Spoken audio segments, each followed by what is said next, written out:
on so that we get a feel that we are talking to each other. Today we have Dr. Mitra Haidari, and she is going to introduce us to her great work on a topic called Physis in Action. To quickly introduce Dr. Mitra, she holds a PhD in psychology and MSc in clinical psychology. She also has dual bachelor's degree, one in psychology and other one in teaching. She brings 2 decades of her experience of research, and she has been using her knowledge and a systematic approach to convey her information, her knowledge to her audience. She is currently working as a psychotherapist, employing an integrated modality with primary focus on analysis rooted in TA and Jungian analysis. She has written multiple articles, and you can find them on the ResearchGate. And with further ado, I hand it over to Dr. Mitra to take us through her great work on the topic Physis. Over to you, Dr. Mitra.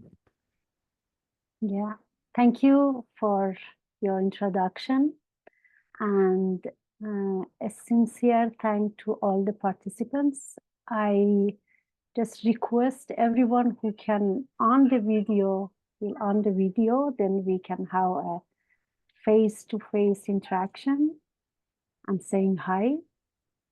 So today we are going to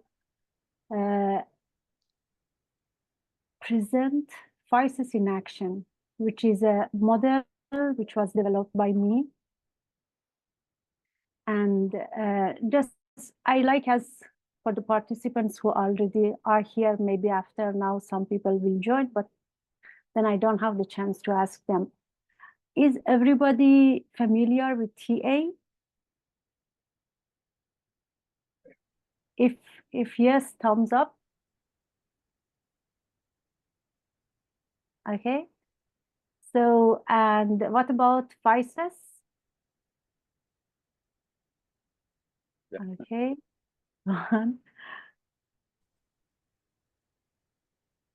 Okay. Thank you. Thank you. I'll share the screen. And just give me a moment.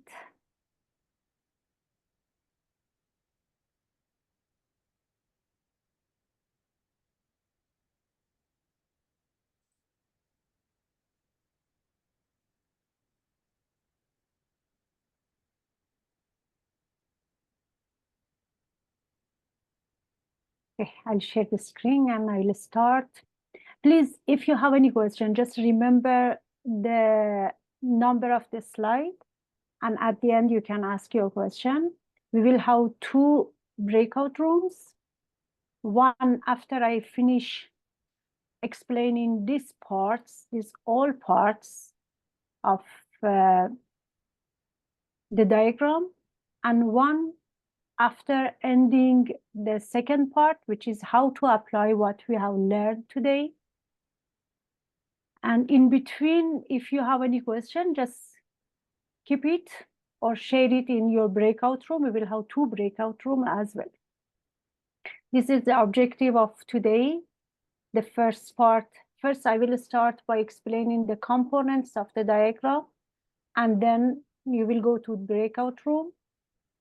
After you come back to the main room, I myself will explain you from the very root to the top of the diagram in an integrated explanation. And then we will go for how to apply it. Again, you will go to breakout. So these are all the components which today we will go through them. We will start by forces as human drives. Most probably everyone is familiar with Freudian human forces, Eros and Thanatos. With the publication of his book, Beyond the Pleasure Principle, Freud concluded that all instincts fall into one of 2 major classes: life instinct, which is called Eros, and death instinct, which is called Thanatos. Eros represents the life instinct, encompassing drivers for social cooperation, procreation, and survival. It's the force that binds individuals together and drives them toward life-sustaining activities such as forming relationships, creating families, and engaging in societal structure. And you know, Eros is pleasure principle. Then Eros is seen as the counterpart to Thanatos, and together they form a dynamic tension within the human psyche. Thanatos suggests a primal urge toward destruction and death.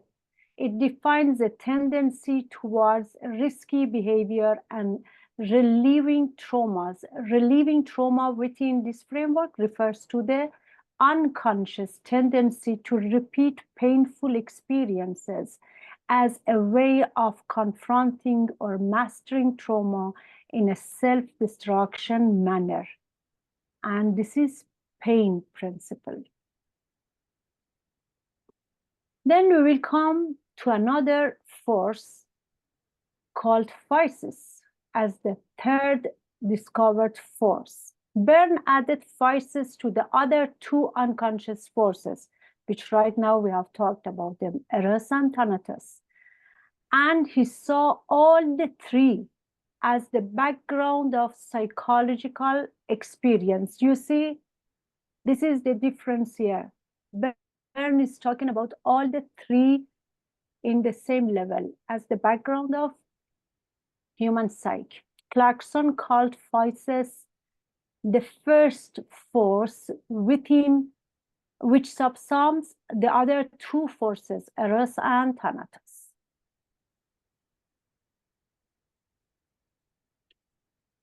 Now we'll come to the definition of Berne about Physis.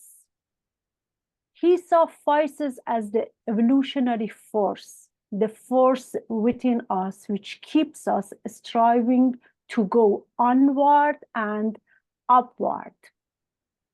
He said Physis is the human capacity to change and evolve. He also defined Physis as the growth force of nature, which makes organisms evolve into higher forms, embryos develop into adults, and sick people to get better, and healthy ones strive to attain their ideals. And you see, this aspiration arrow symbolizes the Physis in transactional analysis. Now we will come to another component which you see at the very right side of the diagram. As you see, 4 of them are familiar to you, and the last one might not be so familiar. We will see what does it mean. Existential positions or life position was originally described by Eric Berne. When Berne used the word okay concerning position, he was speaking to an individual existential position, which is their ongoing attitude and fundamental beliefs towards self and others. Existential position is formed during early childhood and influences interpersonal relationship, communicating patterns, and overall psychological well-being throughout life. Look at these 4 sections, which was developed by Berne. I minus U plus, I plus U plus, I minus U minus, and I plus U minus. Most probably, you are familiar with life positions, or as Berne called them, existential positions. In I'm okay, you are okay. This is the assertive, or it's tied with the emotion of happiness. Here we have talented adults who can work together to achieve their goals. And then we have I minus U plus, or I'm not okay, you are okay. This is the helpless, inferior, low self-esteem position. Or Imposter syndrome. Imposter syndrome refers to those who they discount their ability. It doesn't mean they don't have the ability, they discount it. And then we will come to, I'm okay, you are not okay. This is seeing from the higher to lower state.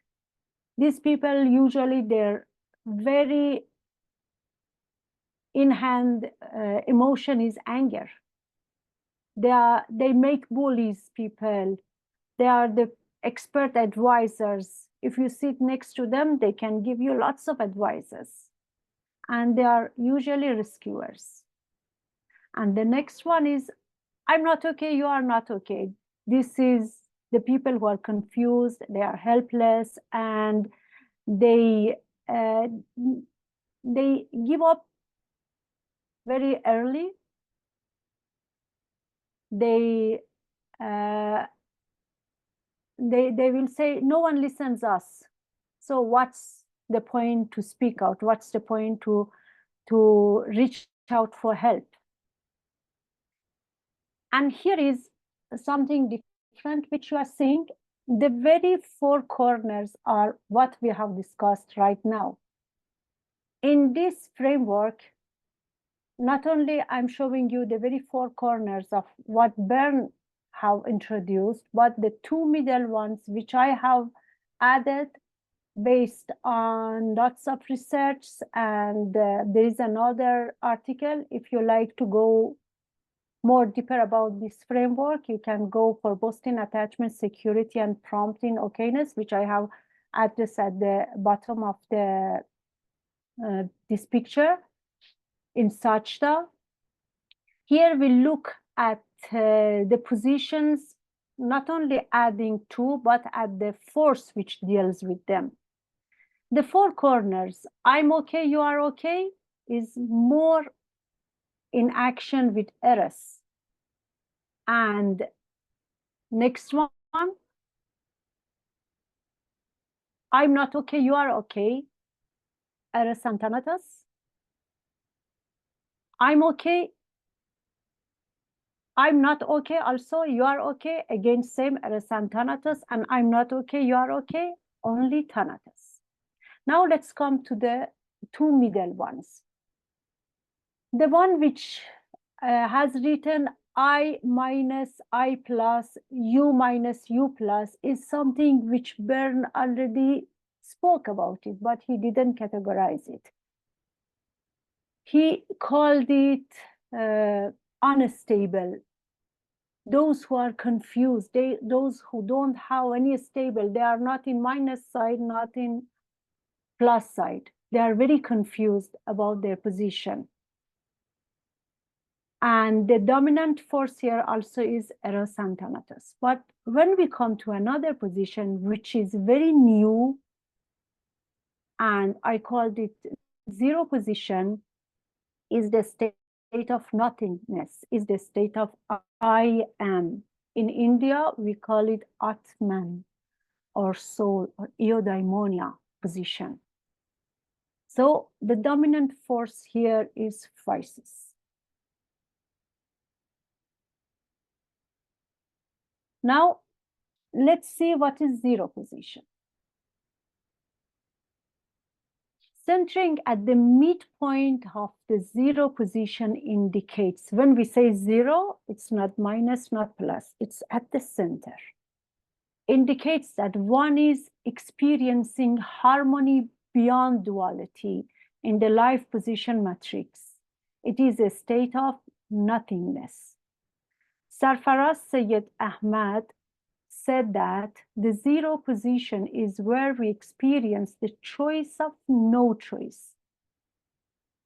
So when we talk about the choice of no choice, it means that we can perceive negative and positive emotion in self and others, and still choose to stay as an observer and move beyond duality of Eros and Thanatos. To sense what Mihaly called flow and tracking the chain of related events beyond the surface scene.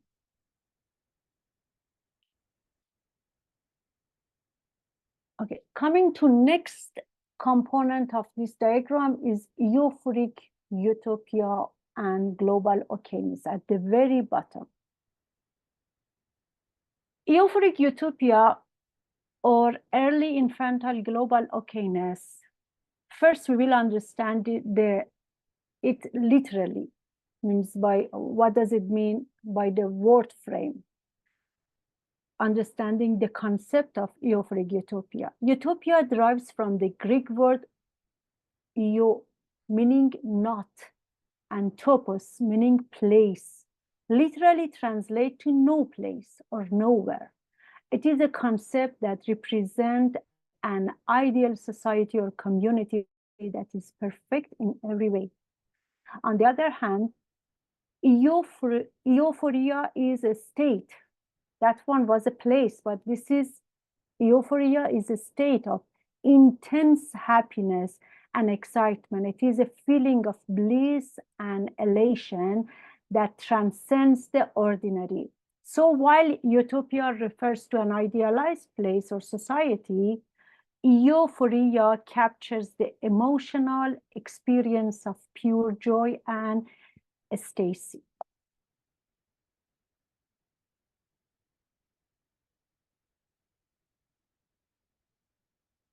Now let's look at euphoric utopia of early infantile, which was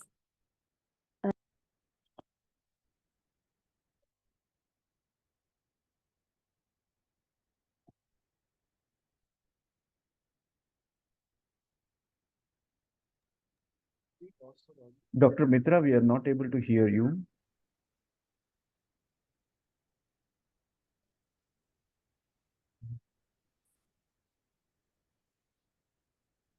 We can see you.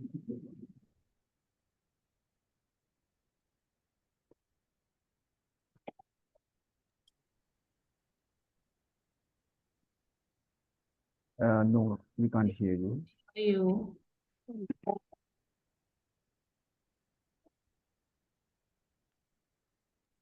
We're not able to hear. okay. Just give me a moment. You're back now.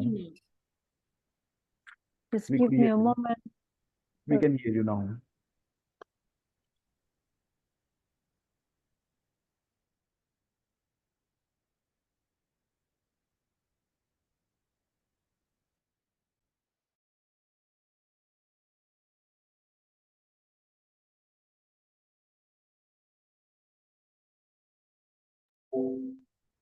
Can you hear me now?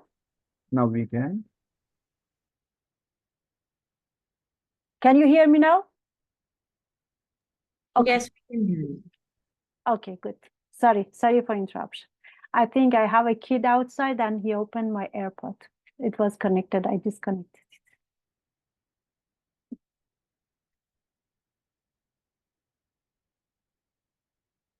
Okay, let me share. So coming back, I'm sorry for interruption.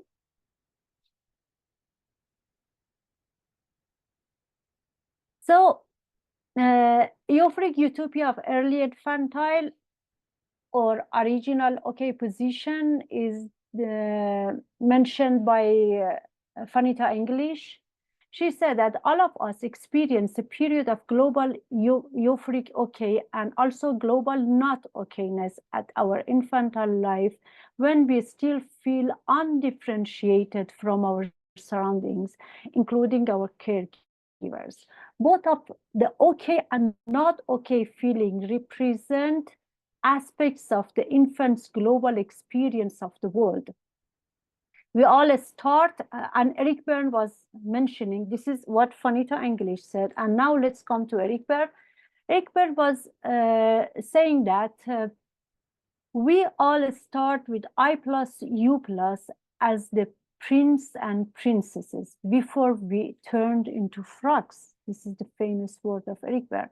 So putting these two parts of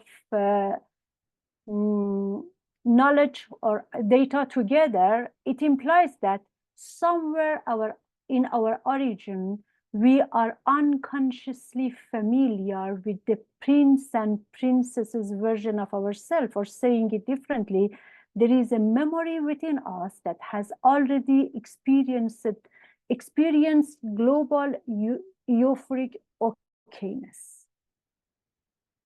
So we know it, we tasted it. Now, another component is fifth position, which we need to explain in this diagram.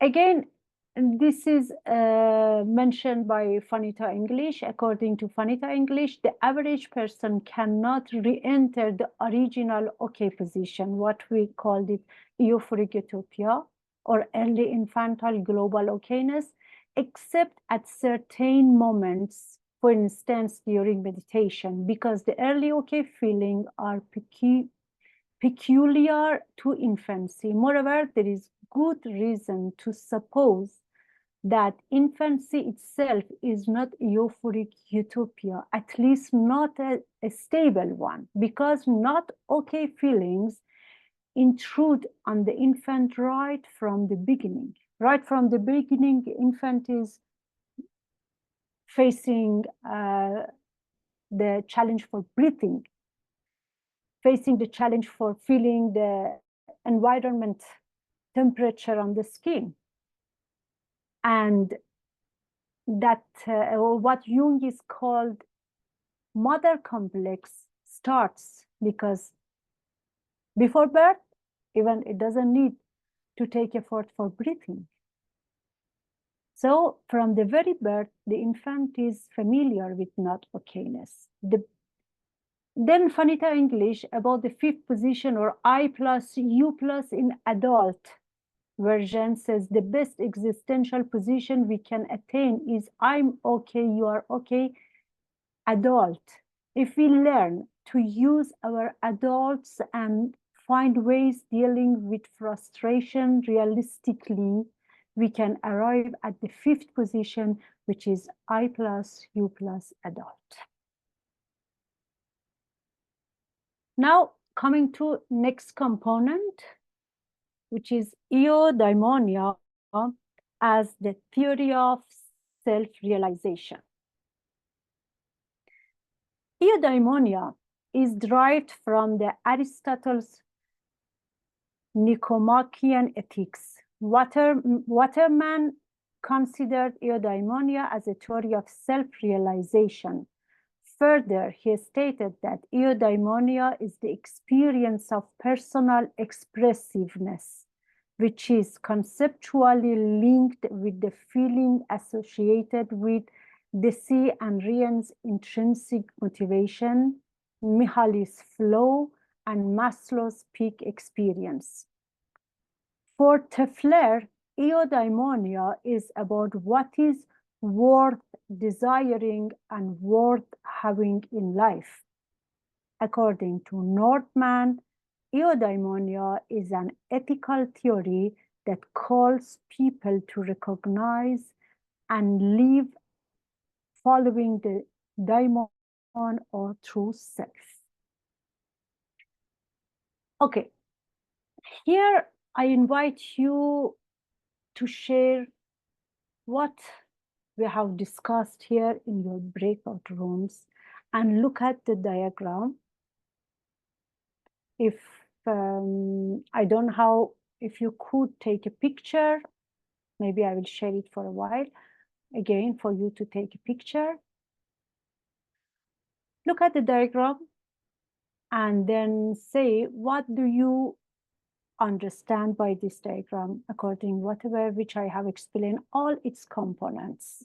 How do you understand it? What does it mean for you? Every line, every shade, every color here has a meaning. Just see how do you understand it.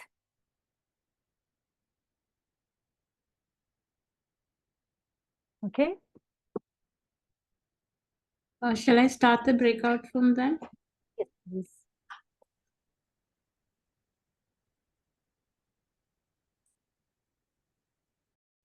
Oh, yeah. Now, do you want to share anything from the smaller group here?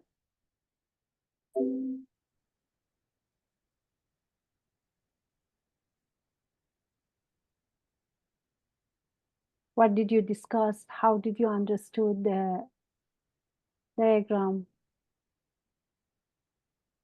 Or if you have, Vijay, if you are speaking, you are not audible. Vijay, I think Vijay is trying to speak.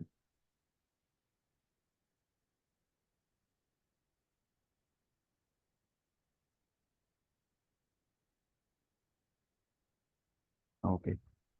Maybe if, once you are back, you can then share your thoughts.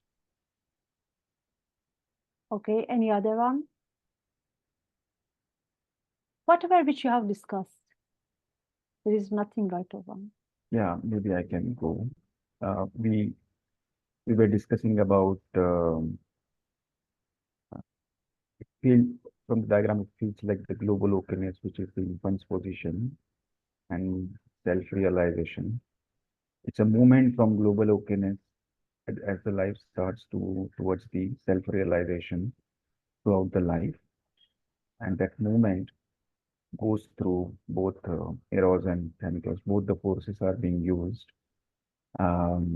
It's an upward spiral, but yet it keeps going back and forth, with sometimes using eros, sometimes using thanatos. And the self-realization, which is I plus U plus position, whereas the other side, which is the pain side of it, is across all the positions. So it's not just specific to I plus U plus. It's cuts across all the life positions. Um, yeah, that's broadly we spoke about. And choice of no choice, as you had made reference to, was about being in a flow or experiencing that flow. And it's a choice of no choice. It's not really just a given state, such as probably a global openness that the infant experiences. It's a choice made through the work rather than um, just derived position from the birth. That stays with us. Mhm. Yeah, thank you. Thank you, Vijay. Okay, Vijay, are you back? Oh, yeah, am I audible now? Yes. Oh, perfect, perfect. So one theme that came out from our discussion, that is me and Akila, is basically trying to come out of not okayness into okayness. But that was one takeaway uh, for me. Elimination of the negatives. Let's be positive, positive. Thank you. Anyone else? Yeah. Can I go? Yes, please. Yeah, we just had in our meeting, we were just discussing this life position. Uh, so I was able to understand that initially, when the child feels I'm okay or okay, you know, it is not going to last forever.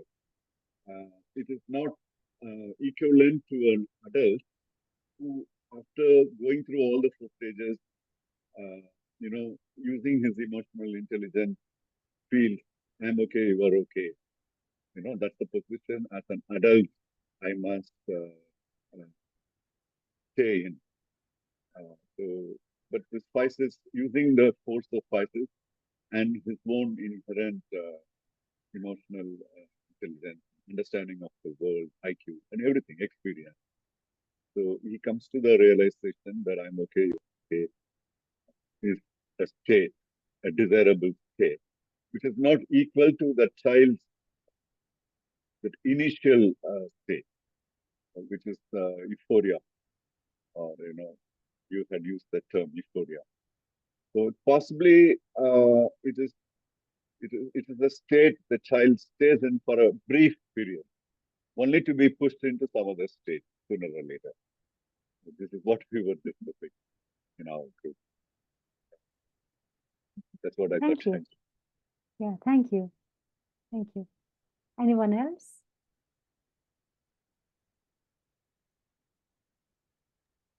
Yeah, can I share? Please. Yeah, what I and Ruchitra discussed It's just bringing my locus of control within myself than the outside. Be it eros, thanatos, or pleasure or pain. I'm just moving from intellectual okayness to intuitive okayness. That's our. Thank you. Anyone else?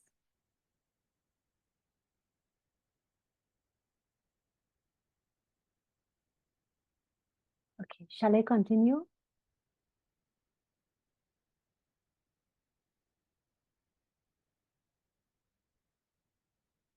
So, coming back here, we see this diagram. I will explain it from the very bottom, and later, if you have any question, you can ask. Physis in action diagram shows the developmental availability of Physis in the process of personality growth and self-realization. The very bottom of the diagram shows the euphoric utopia of the very infantile state of global okayness, which I named global okays. As I mentioned earlier, at the birth, the infant is familiar with both global euphoric okayness and global not okayness. That is why I chose the construct of global okays to present both the okay and not okay state of the newborn infant.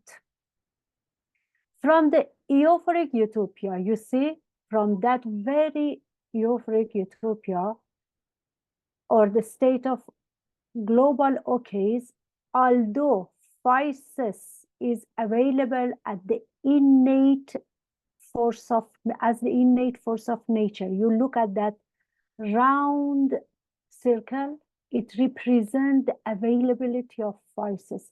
It holds all the phenomenological of the person, but still it gives the individual its availability through its two subsets of eros and thanatos.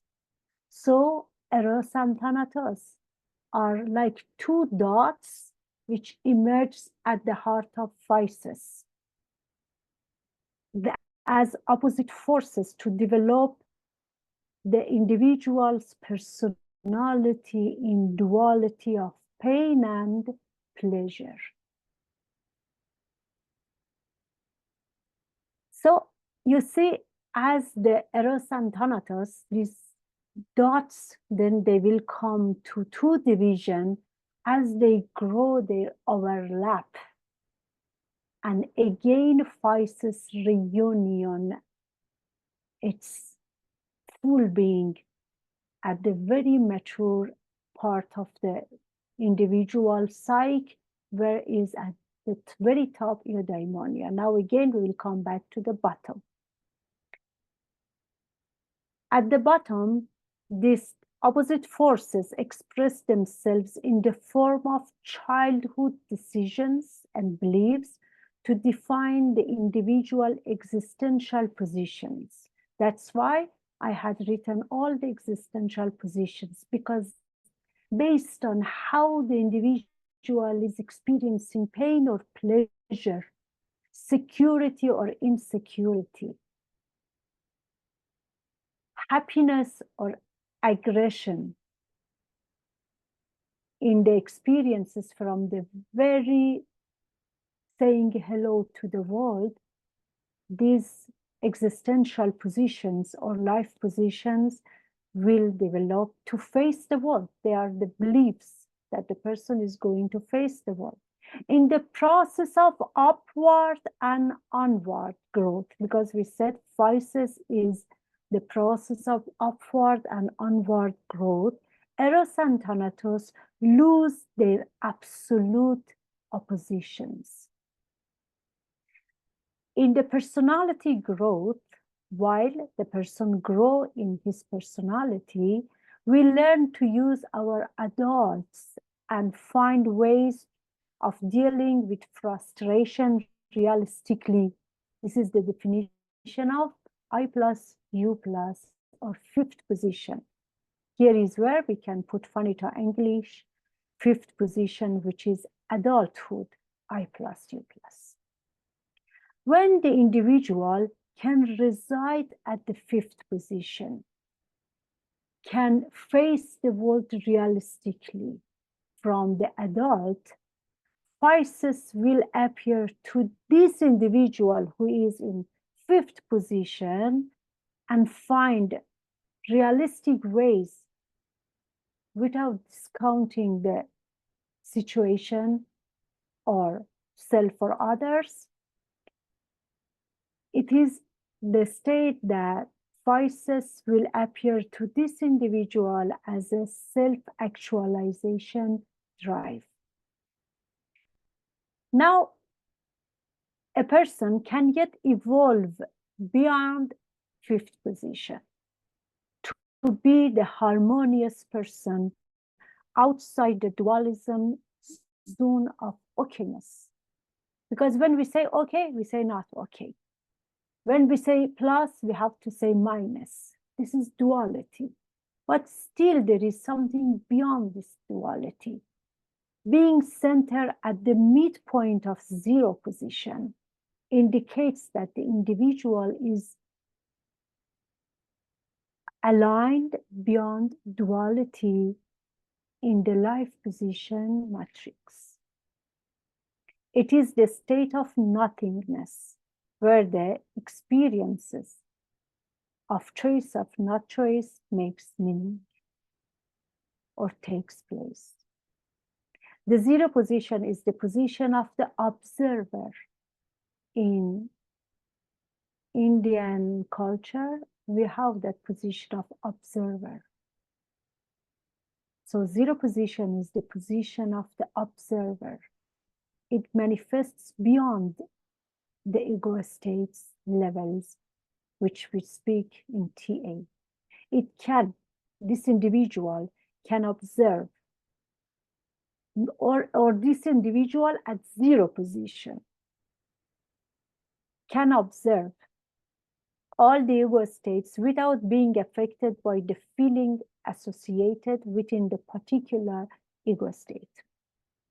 As the individual grows in the zero position, he is more or less in the eudaimonia zone as a force moving towards the realm of self-realization.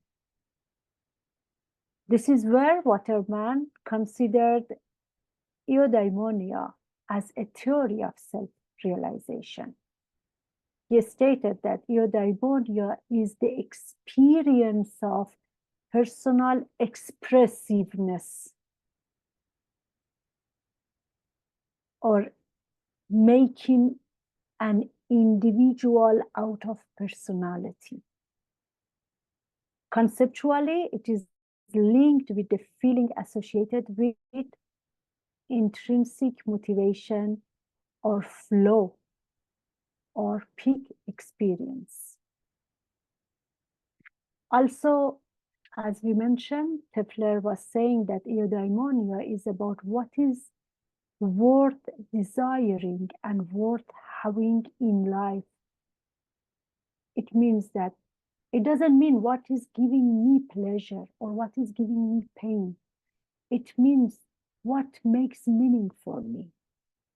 What is worth to have it, no matter how much hardness we are going through for desiring something, but does it make meaning for my soul, for my self-growth? Then it is at the eudaimonic zone. According to Norton, eudaimonia is an ethical theory that calls people to recognize and live following the daimon or true self or Atman. It is where we call it living according to soul and letting the Atman resides within us to lead us in life experiences through ego states. Okay, I will stop here and I will see, or I can have this one in sharing, and maybe at the same time I can have you people here to see if you have any question regarding this diagram, and then we will see how we can use it in our real life situations.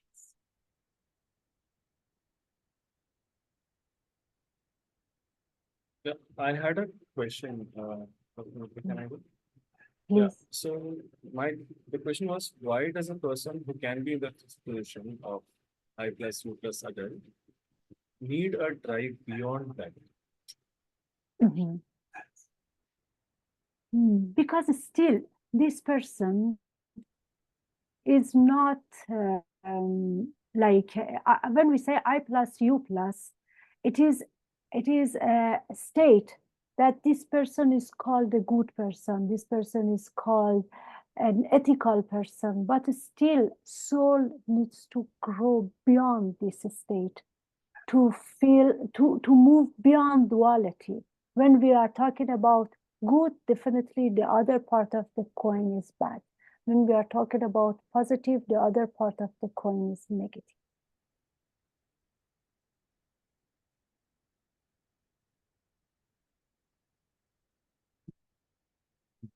In the next slides, when I'm going to show you practical use of this diagram, you will find more ideas. What does it mean to go beyond I plus U plus?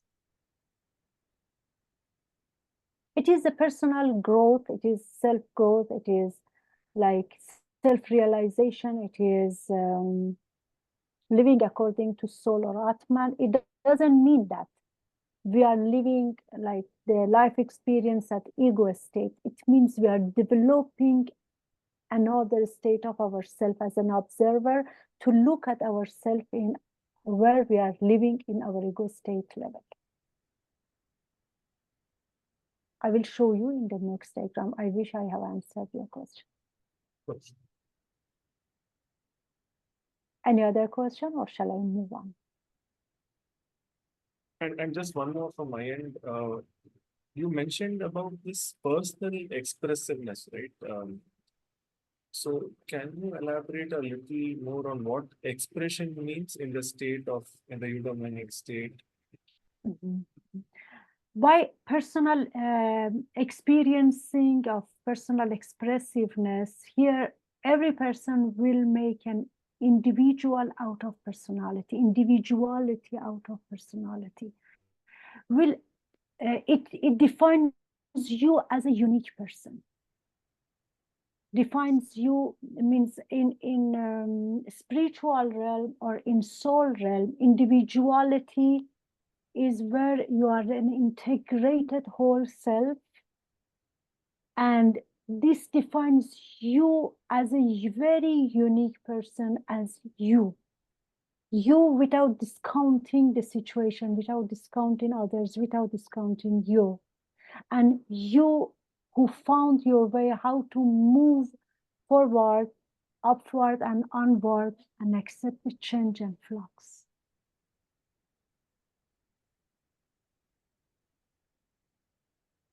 Any further question? Did I answer your question? Yeah, thank you so much. Welcome. As again in the next slides, while I'm going to say how to use it, you will see this answer in more elaborate way. So shall I continue considering the time also, because maybe you will have question regarding the next. Now let's see how to apply it in our life. You look here, just let me make it one. Yes. So there is a person called Stephen Strugus who almost combined knowledge and spirituality. And he has given a very nice definition of individuality. If you consider, or as I consider this definition of individuality, so the personality is at the bottom and moves to grow in personality to reach individuality. What does it mean? Personality is like the unique way of you act, think, and feel. It's how you behave in different situations and the traits that make you who you are. You know, that personality is the persona, is the masks which you learn to have in different situations. But individuality is all about what makes you different from everyone else. It's opposite of personality. In personality, in a unique way, you learn to act according to others, according to society. But in individuality, you find yourself in a different way than anybody else. It's your own personal blend of traits, experiences, and quirks that set you apart from others. So while personality is how you express yourself, individuality is what makes you uniquely you. In individuality, according to Strogas, it's about recognizing and honoring the unique essence of your soul. It's embracing the core of who you are at the deepest level, beyond just your outward personality traits. Coming to next slide. When we talk about zero position, which goes beyond fifth position, in fifth position, still we are at one side of this life position matrix. We are at plus side. But in zero position, there is both of them lose their meaning. Pain and pleasure lose their meaning. We are at the very center. What does it mean? It means non-duality. It's a virtual space. How does it mean virtual space? I will show you here. So it is a virtual space which speaks about binary polarity serial thinking versus quantum creative thinking. What this virtual space is a kind of quantum creative thinking. Here we are not saying of minus plus. Here we are not talking about good and bad. Here we are not talking about pain and pleasure. We are talking about what worth living, what makes my soul to grow. Maybe it is a moment of very painful moment, but that person who resides at zero position will value that moment and will learn of the experience to grow in personality and move to its own individuality.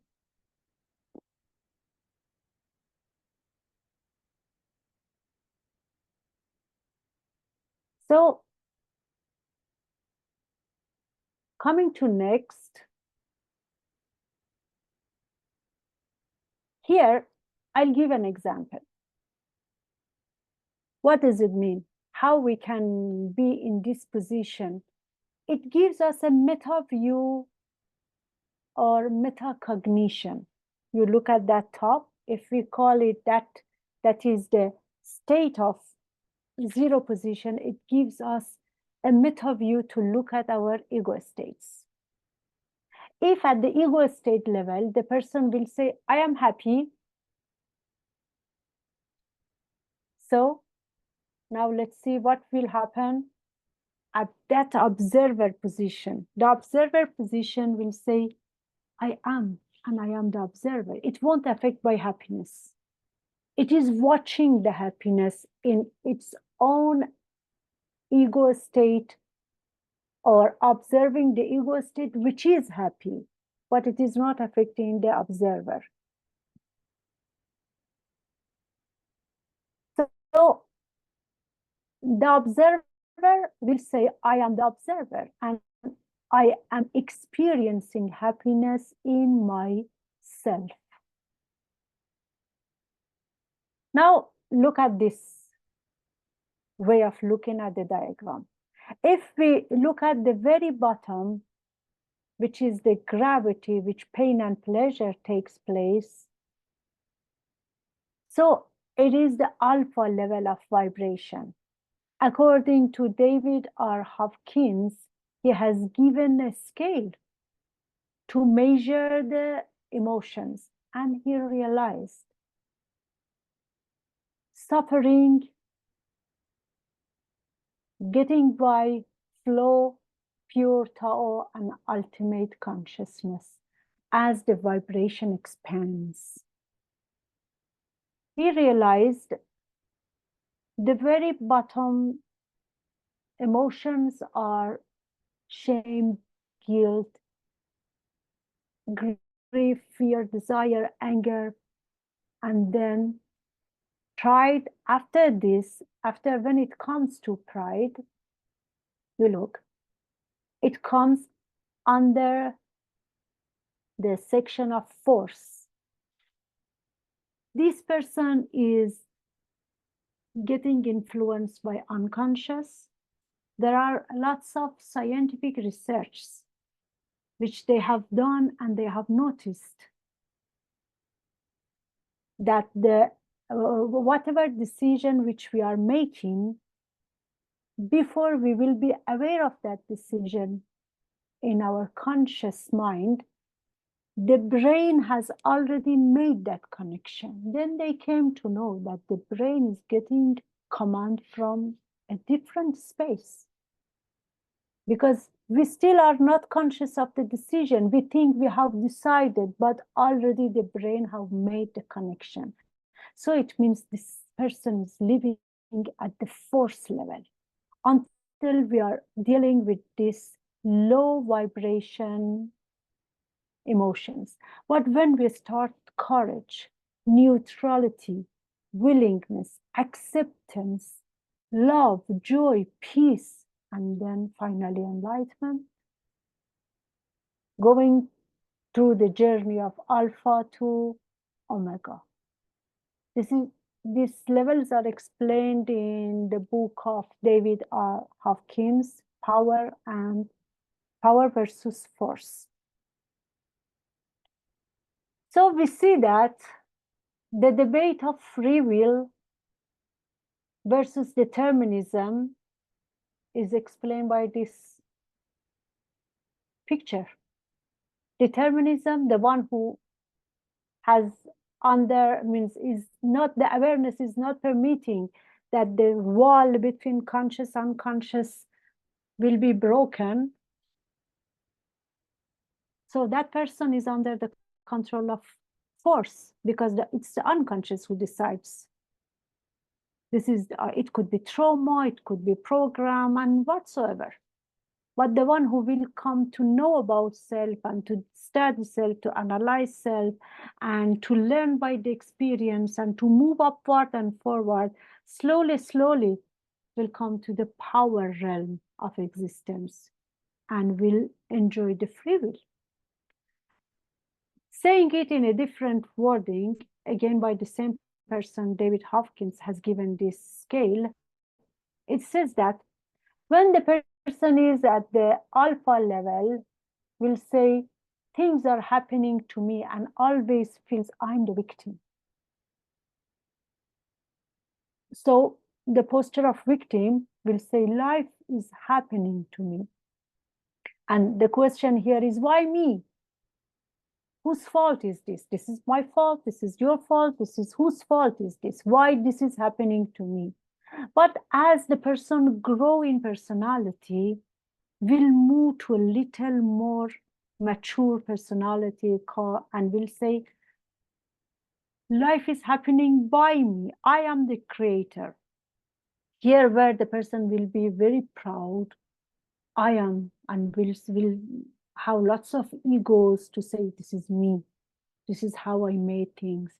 I have the power over my life. I make life happen. And this person is always at the state of learning. What can I learn from this life experience? But slowly, slowly, this person will understand everything is not under my control. And letting go of control, we'll understand there are certain things which are out of my control. So this person will say, oh, I'm the co-creator with whatsoever we call it, soul, God, whatever, a force, Physis.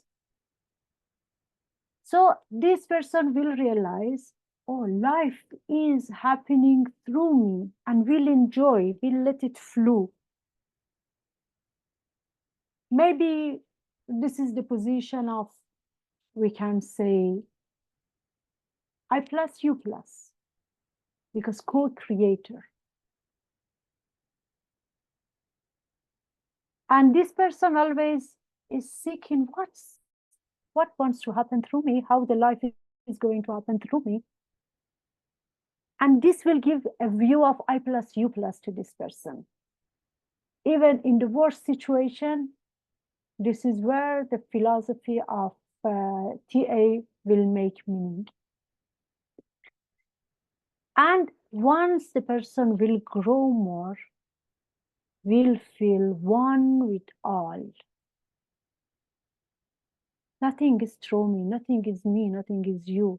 We all are one united self. These are the people who will make a guru, and India experience lots of gurus. They will say, you go through their speech, they will say, life is me. No more question, just knowing this. They are one with all. They are in eudaimonia zone, and they experience life as one. I remember I have seen one video of one of the Indian gurus, which one German lady came to that place and has donated some euros. And then she said, oh, I'm sad. I don't think, you people deserve my donation. Give my donation back. And the guru said to the followers, give her donation back. And they said, why did you give her back? She said, she donated to herself. She has taken it from herself. This is nothing to judge her. She is here and there. She was not ready to realize she is also here. So let it go. She's not taking it away from us, because we are all one. See, this is the position when the person will say, one with all. Coming to next and the last slide. Mirror neuron is a neural mechanism that is involuntary and automatic. It seems we are wired.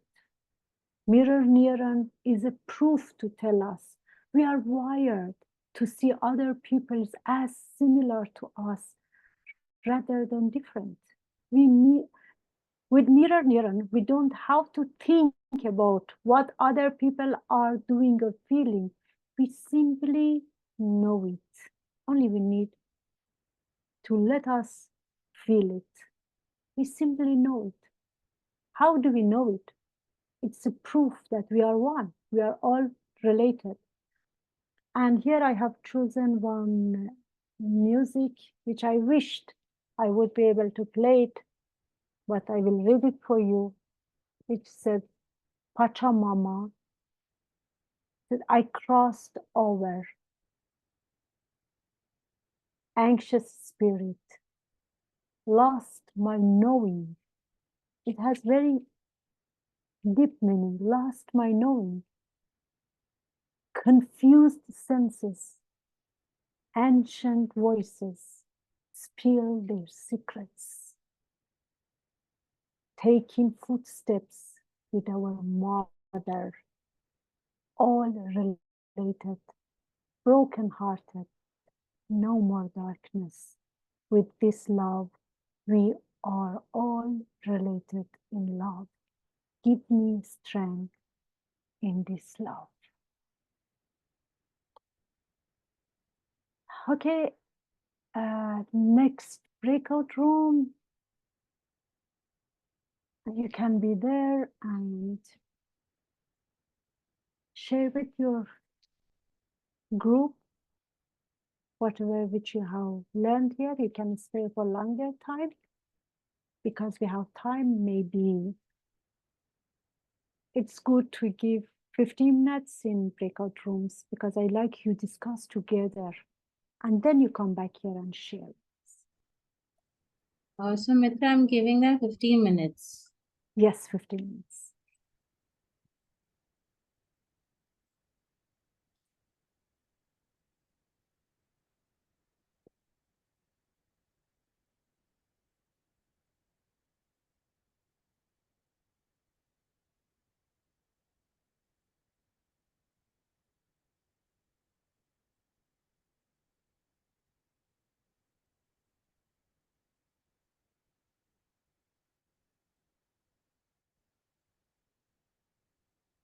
How is it, Nisha?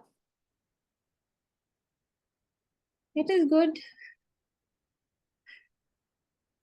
Well, I still haven't done my TA, so some things are concepts, yes, I remember learning them, but some no. So you're in TA, yeah? No, I haven't. Okay. Okay. It's really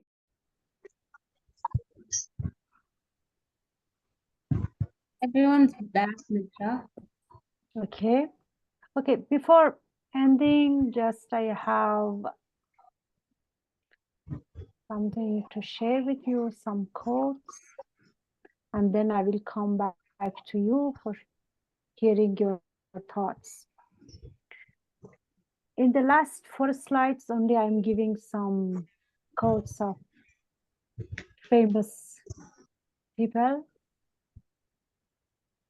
The law of love is this: the less one lives in harmony with the truth within, the more one suffers. But the more one lives in harmony with the truth, the more one experiences unending happiness. The soul is not inside the body. The soul projects itself as the body and the mind.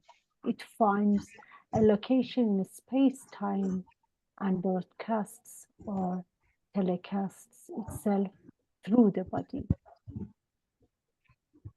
And the art of love is largely the art of persistence. I am worthy because I exist. And the last one, I treat them and God cures them, as Egbert shared. Okay, this was our session and I am here to hear from you.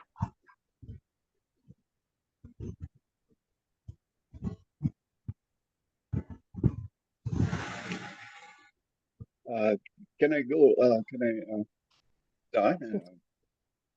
I think this session is absolutely interesting for me because I'm so happy I attended this because I'm a meditator.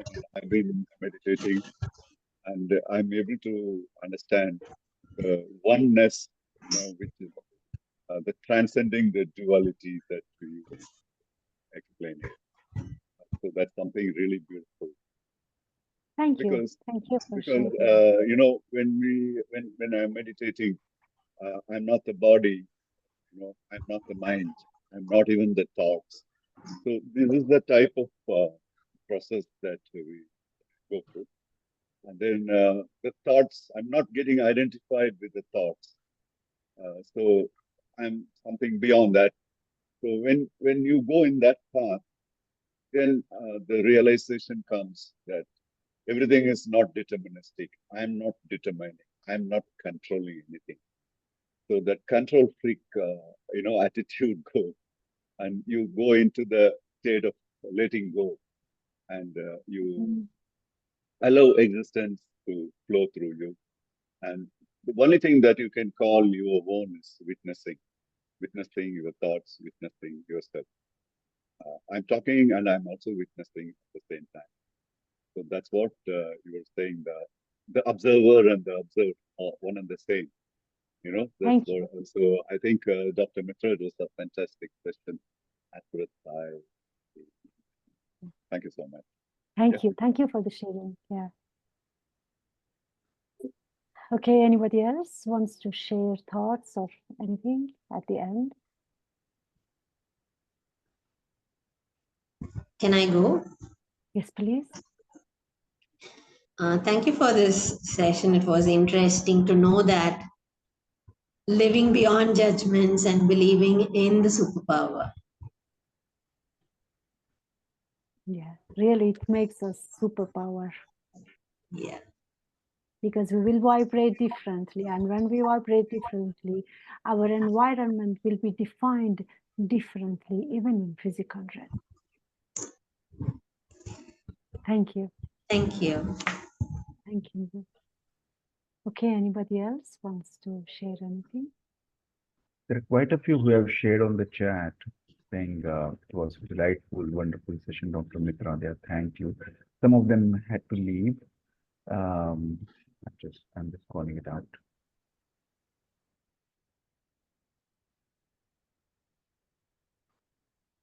Okay, thank you all. Thank you for those who shared in chat. And thank you for your presence. You made it different with your presence. Thank you. Thank you, Dr. Mitra, and thank you all the people who attended it. We will again hope to see you next month. Bye. Yeah, thank you guys. Bye-bye. Bye. Thanks. Bye.